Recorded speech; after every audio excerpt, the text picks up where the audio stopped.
After opening the app, navigate to the Cash section, which is usually represented by a card icon in the app.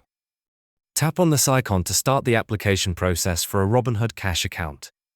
You'll need to provide some basic personal information, including your full name, date of birth, and social security number, as well as your address. Make sure to fill out all the details accurately to avoid any delays in approval.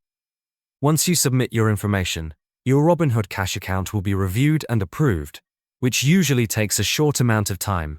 Once your Robinhood Cash account is approved, you can request a Robinhood Cash Card. This is a prepaid debit card issued by Sutton Bank and can be used for purchases wherever MasterCard is accepted, both online and in physical stores. After your request is submitted, you will receive the physical card in the mail within a few business days. When you receive your card, the next step is activation.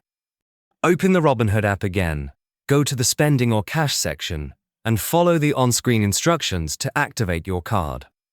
Once activated, your Robinhood Cash Card is ready to use. You can make purchases, manage your spending directly through the app, and even use features like Roundup, which automatically invests spare change from your purchases.